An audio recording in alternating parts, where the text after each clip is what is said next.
Ratio, balance sheet ratio. Clear till this point? एक और revenue statement का ratio है जो काफी स्टूडेंट्स गड़बड़ कर देते हैं इसमें। रेवेन्यू स्टेटमेंट का ही रेशियो है, वेरी इंपॉर्टेंट, सिक्स्थ रेशियो। इसको बोलते हैं ऑपरेटिंग रेशियो। क्या बोलते हैं? Operating ratio. अब ध्यान से पढ़ो मैंने क्या लिखा। Have I written operating profit ratio और ऑपरेटिंग रेशियो? ऑपरेटिंग रेशियो का मतलब होता है ऑपरेटिंग कॉस्ट रेशियो, ना कि ऑपरेटिंग प्रॉफिट। ऑपरेटिंग रेशियो का मतलब होता है operating cost ratio. Operating profit ratio अलग है एंड ऑपरेटिंग रेशियो अलग है। Operating ratio is what? It is operating cost ratio, ना कि operating profit. Operating cost ratio. अब ऑपरेटिंग कॉस्ट मतलब क्या? बिजनेस को चलाने का रेगुलर कॉस्ट। बोले तो COGS plus operating expense upon net sales into 100।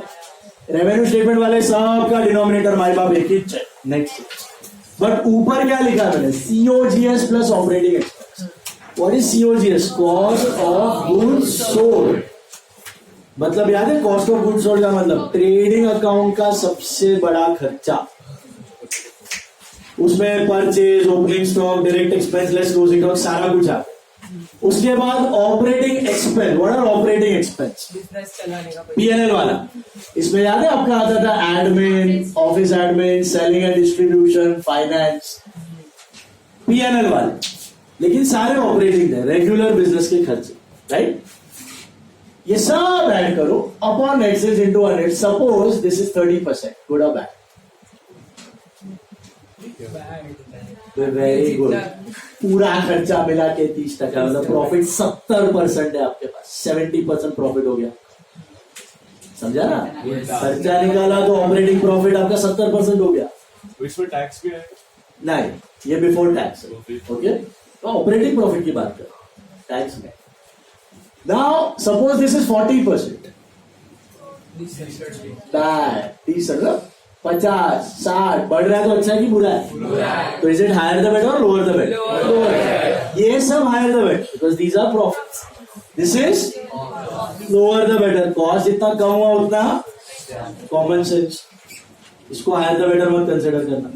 पप्पा ने दुकान। Is this clear? Operating ratio higher the better और lower the bet? Lower.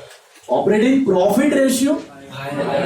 Operating का मतलब क्या? ऑपरेटिंग का मतलब ऑपरेटिंग कॉस्ट रेशियो।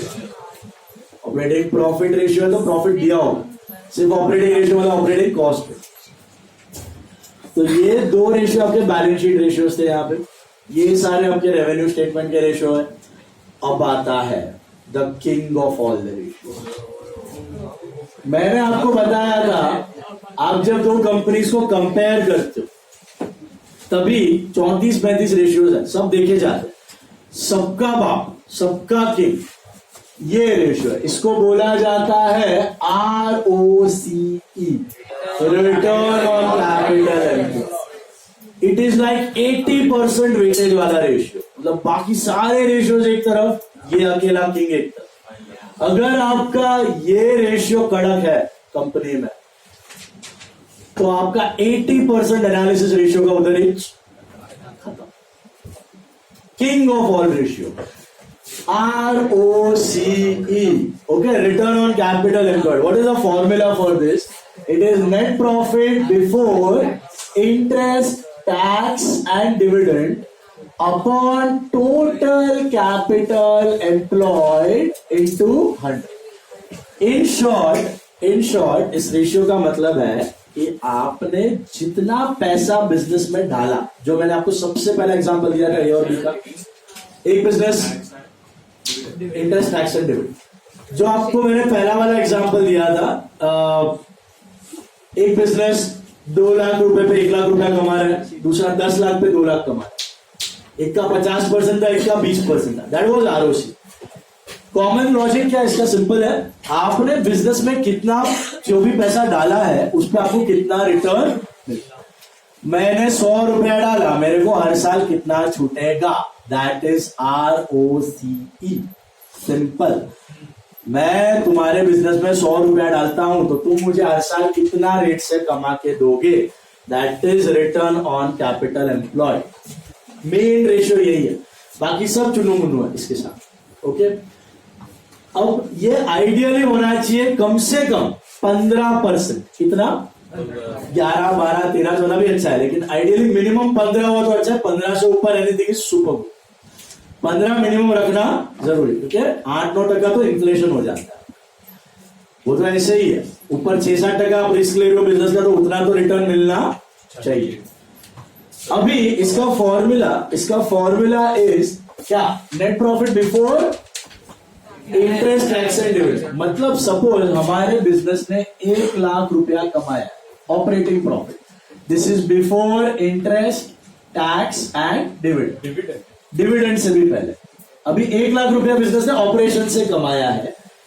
इस 1 लाख में से सपोज वो इंटरेस्ट ऑन लोन, आपने कुछ लोन्स लिए हुए, लोन्स बोरोड फंड्स, उसका इंटरेस्ट आप चुका दोगे लेट्स से 10,000 रुपीज, तो आपको कितना बचेगा? 90,000, that is net profit before tax. उस पे आप टैक्स पे कर दो, लेट्स से 30% स्लैब में है तो 27,000 आपका टैक्स गया, तो बचा net profit after tax which is let's say 63,000। उस पे आप उसके बाद डिविडेंड हमेशा आफ्टर टैक्स प्रॉफिट। इंटरेस्ट आपने लोन्स वालों को चुका दिया, टैक्स आपने गवर्नमेंट को चुका दिया, फिर जो बचे हुए प्रॉफिट है उसमें से आप डिविडेंड देते हो इक्विटी शेयर होल्डर को, घर वालों को सबसे लास्ट दिया जाता है। तो 10,000 रुपया आपने सपोज डिविडेंड दिया, बचा 53,000, that goes to reserves and surplus for expansion. This goes to your balance sheet for expansion. तो आपको कौन सा प्रॉफिट लेना है? आपको ये 55 नहीं लेना है, आपको ये 63 भी नहीं लेना है, आपको 90 भी नहीं लेना है, आपको लेना है 1 लाख। 1 लाख का मतलब क्या है कि आपने सारा पैसा जो लगाया था, सारा पैसा मतलब ओनर का और बाहर वालों का सारा पैसा, उस सारे पैसे पे आप क्या रेट से कमा रहे हो। अगर आपने 90,000 लिया ना, तो आपने तो बाहर वालों को तो चुका दिया, उनका पैसे का तो रिटर्न खत्म हो गया, तो फिर आरओसी नहीं मिलेगा, वो मिलेगा रिटर्न ऑन इक्विटी कैपिटल, उसको बोलते हैं रिटर्न ऑन, वो आपको नहीं है। आरओसी मतलब क्या? टोटल फंड जो आपने लगाया। लॉजिक समझ रहा है? घर का और बाहर वालों, उस पे आप क्या रेट से कमा रहे हो। आप समझो 1 लाख कमा रहे हो और total fund, total capital employed, देखो यहां पे मिलेगा टोटल मतलब क्या? Equity plus borrowed. ये आपका लायबिलिटी में टोटल फंड आता था, मालूम है? Total fund available, equity plus borrowed, ये वो है टोटल कैपिटल। तो टोटल कैपिटल एम्प्लॉयड, समझो आपका प्रॉफिट था 1 लाख और टोटल कैपिटल एम्प्लॉयड था 5 लाख, तो आपका आरओसी कितना होगा? 20%। गुड और bad? Good. Anything above 15% is considered to be good and the standard is higher. There are companies who are making 20% ROC. There are companies who are making 50% ROC. There are companies who are making 80% ROC. Imagine 80%. आप 1 लाख रुपया डाल रहे हो business में, 1 साल में you're getting 80,000 का profit. You know what is the ROC of a T store? चाय का कैफे देखा आपने, काफी सारा घूमते रहते, डिजायर है, डिजायर कैफे, यू नो, चाय वाला, तो वो है अपना चाय छोटा बार, चेन स्टोर चाय वाले का। इसका आरओसी कितना है?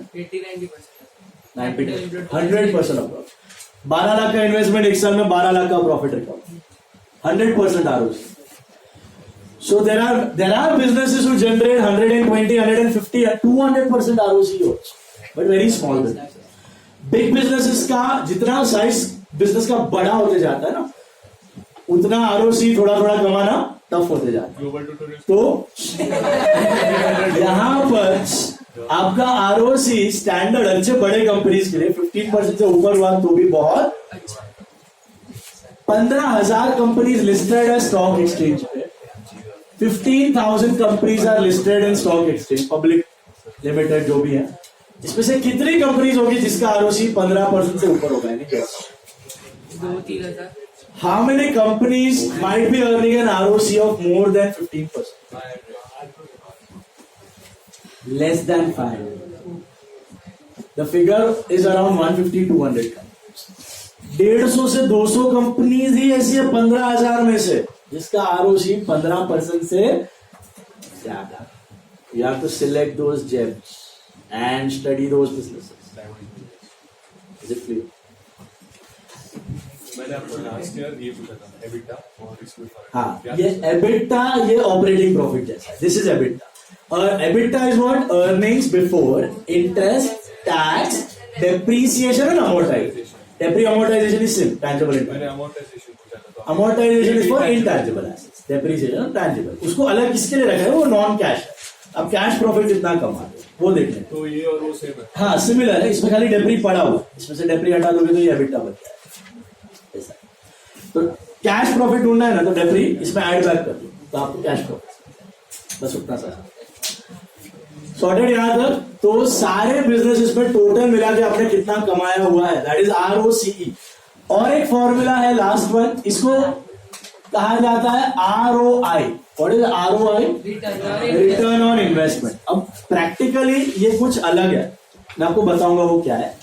थियोरी में बोर्ड ने भेलपुरी बना दिया और वही खा रहे भेलपुरी. अभी नहीं, ओल्ड सिलेबस से वही खा रहे हैं, तो आपको भी वही खानी पड़ेगी. तो आपके लिए ROCE और ROI का फॉर्मूला सेम है. Net profit before interest, tax, dividend upon total capital employed into. आपको यही लिखना है. आपको ROCE पूछा हो तो भी यही डालना, ROI दिया हो तो भी यही डालना. तो आपका काम आसान हो गया. But this is wrong. ROI होता क्या है? ROI है ना, जनरली कंपनी के जो प्रोजेक्ट मैनेजर्स होते हैं वो लोग डिसाइड करते हैं. वो कब यूज होता है? आपने फंड्स रेज कर लिए कंपनी, फिर आपको वो इन्वेस्ट करना. तो आपके पास 2, 3, 4 मशीन्स का ऑप्शन है कि ये मशीन में से इतना प्रोडक्शन निकलेगा, इतने साल चलेगी, इतना खर्चा होगा. दूसरे मशीन में से फलाना प्रोडक्शन निकलेगा, उतना साल चलेगी, उतना खर्चा होगा. 3-4 प्लांट अवेलेबल है, 3-4 मशीन्स अवेलेबल है, 3-4 प्रोजेक्ट्स अवेलेबल है आपके. आप उसको इवेल्युएट कर लो. आप देख लो, हाँ ये प्रोजेक्ट का कॉस्ट कितना है, ये प्रोजेक्ट का रिटर्न्स कितना है, कैश फ्लोस कितना है. तो मैं 4 में से बेस्ट प्रोजेक्ट चूज करूंगा जिसका कैश फ्लो सबसे ज्यादा. उसको कैश फ्लोस कहा जाता है. Cash flow of that project upon original cost of that project into 100. That is called return on investment. Project analysis में काम आता है. मशीन या प्रोजेक्ट या प्लांट आपको एक चूज करना है, उसमें काम आता है. उसका formula cash flow from that project upon original cost of that project into 100. But वो कंसेप्ट अभी यहां पे डाला नहीं. आपके लिए दोनों सेम लिखा हुआ है. ROCE एंड ROI दोनों क्या करने का? सेम कंसिडर करना. और स्टैंडर्ड क्या होगा? Higher the better. Higher the. Is it clear? इसको इन दोनों को कहा जाता है हाइब्रिड रेशियो या मिक्स्ड रेशियो. क्या कहा जाता है? Mixed ratio. ये दोनों थे बैलेंस शीट रेशियो. ये प्योर बैलेंस शीट में दिखते ना, करंट एसेट, करंट लायबिलिटी. ये थे रेवेन्यू स्टेटमेंट वाले. ये सब आइटम रेवेन्यू स्टेटमेंट में, न्यूमरेटर भी और डिनोमिनेटर सब रेवेन्यू स्टेटमेंट में. यहाँ पे न्यूमरेटर रेवेन्यू स्टेटमेंट से उठाया, डिनोमिनेटर बैलेंस शीट से उठाया. इसके लिए इसको कहा जाता है mixed ratio, hybrid ratio, mixed ratio. Okay, 2 hybrid, 2 balance sheet, बाकी सब रेवेन्यू. बताओ मेरे को, what is the formula for current assets? Current assets upon current. आपको सब अमाउंट दिए होंगे, खाली फॉर्मूला याद रखना है, इनपुट करना है, आंसर लाना है, मैथ्स के जैसा. Apply the formula and get the calculate the following. Exactly same. Liquid ratio. What is the formula for liquid ratio? Liquid assets upon liquid liability. What are liquid assets? या current assets minus stock minus prepaid assets. What are liquid liability? Current liability minus bank body minus income received in advance. What is the standard for current ratio? 2:1. What is the standard for liquid ratio? और current ratio क्या indicate करता है? Short term solvency. 1 साल के अंदर business की position कैसा है उधार चुकाने के लिए. और लिक्विड रेशियो क्या इंडिकेट करता है? Immediate solvency, very short time में आपको बिजनेस पोजीशन कैसी दिख रही है, बराबर है, वेरी शॉर्ट टाइम। और एक होता है लॉन्ग टर्म सॉल्वेंसी, और एक होता है लॉन्ग टर्म सॉल्वेंसी में एक रेशियो आता है debt to equity ratio. Debt मतलब बाहर का कितना पैसा है, इक्विटी मतलब घर का कितना। सपोज आपका घर का 70% और डेट 30% है, अच्छी बात की बुरी बात, लेकिन अगर खुद का 40% और डेट 60% है, बुरी बात। तो that is debt to equity, मतलब लंबे गाड़े में बिजनेस चलना डिफिकल्ट है, बाहर वाला लोन वाला आपका दिमाग खा जाए, बिजनेस भी खा जाए वो वाला। इसलिए शार्क टैंक इंडिया देखा रहेगा तो उसमें पता है मांगता है इक्विटी फॉर 5%, 10% स्टेक। वो बोलते हैं हमें 15% चाहिए, मेरे को 20%, वो नाम बोल देते हैं उन्होंने, नहीं इतना सारा इक्विटी हमको देना नहीं है। वो कम से कम इक्विटी चाहता है डाइल्यूट कर, दैट इज अ लॉट, ठीक है। जितना इक्विटी आपके पास होगा उतना कंट्रोल ऑफ बिजनेस आपके पास रहेगा। जाहिर सी बात है, अजीजा होटल में आपका 50% इक्विटी है और सामने वाले का 20% है, तो आपका कंट्रोल रहेगा। आपका 80% है, सामने वाले का 20 है, तो आपका 80% ज्यादा है। आपके पास 30% है, सामने वाले का 70% है, कंट्रोल उसके हाथ में चला जाए। इक्विटी अपने पास होना चाहिए, that is long term solvency, debt to equity. Now pay attention. उसके बाद 374 देखो, अभी current ratio ideally should be what, 2:1, liquid ratio ideally should be 1:1। Tell me gross profit ratio का formula, GP upon net sales into 100, operating profit upon net sales into 100, net profit, NPBT, NPAT upon net sales into 100, operating ratio, COGS plus operating expense upon net sales into 100. What do you mean the operating ratio? It is operating cost. The last two, ROC, king of all ratios, ROC का formula. Net profit before interest, tax, dividend upon total capital employed. Total मतलब own plus or total balance sheet. And ROI same. Net profit before interest, tax, dividend upon total capital into. Page 374 पे पूरा summarise ratios दिया हुआ है, कभी भी revise करना है page 374. Is it clear? Of your standard text. At a glance. Okay, let's begin with the problems now. All of you take अपना notes का पेज 179. एक पेज 179 सॉल्व करना काफी आसान, सिर्फ मिसिंग फिगर ढूंढना है, बट ऐसा आड़ा टेढ़ा कुछ भी मत करना, फॉर्मूला लिख के करना, प्रेजेंटेशन का भी मार्क्स।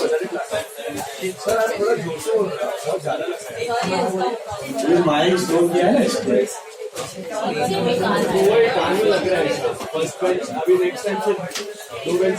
दो लेक्चर तो बचा है, किया है कब और कम बच्चे को अरे किया है पार्टी एट फ्री बदला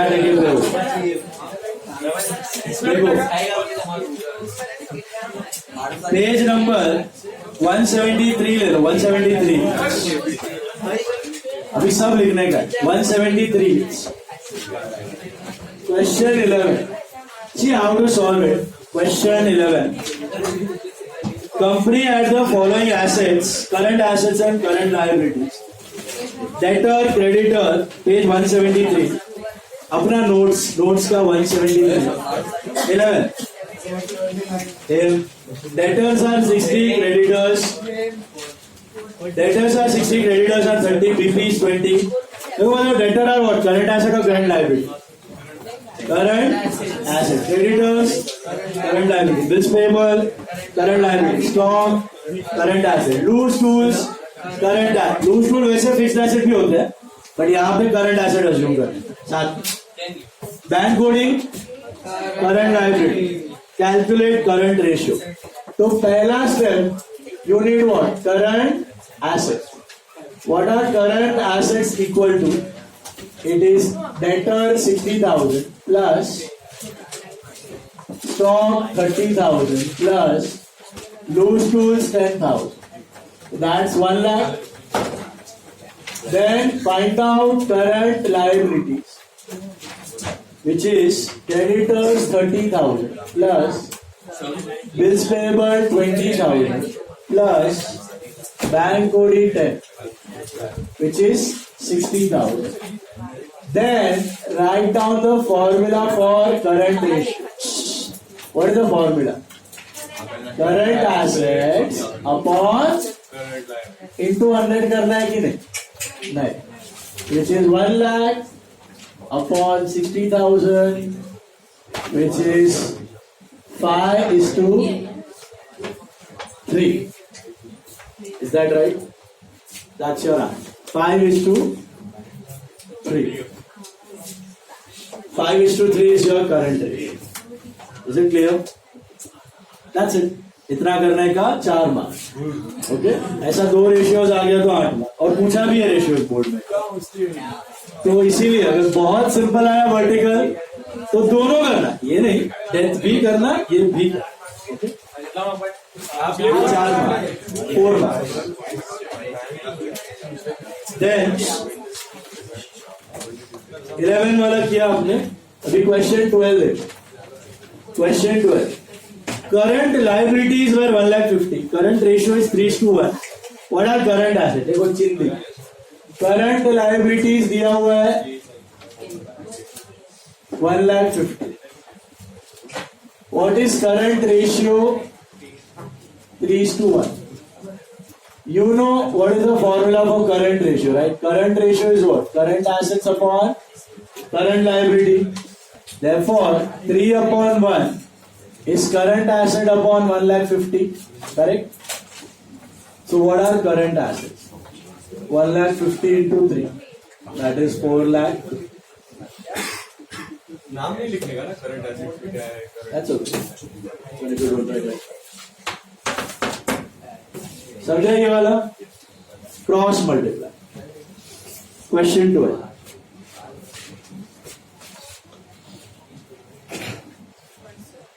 Question 12 was simple. Question 13 देखो. Question 13 है ना, उसको एक्चुअली 13A बना दो. 13A जो है ना, पहला वाला 13 वो एक लाइन का ही है. उसके नीचे जो दिख रहा है वो टोटल एसेट वाला, वो अलग क्वेश्चन है, उसको 13B कर. क्वेश्चन 13A और 13B. 13A किस लाइन का? 1 लाख. 13A और 13B कर दो. 13A and 13B. Total asset equals to 220 और सेकंड. हाँ, टोटल एसेट से वो 13B कर दें. अभी देखो 13A पहले. 13A में दिया है करंट एसेट्स आर 6 लाख. मेरा करंट रेशियो दिया हुआ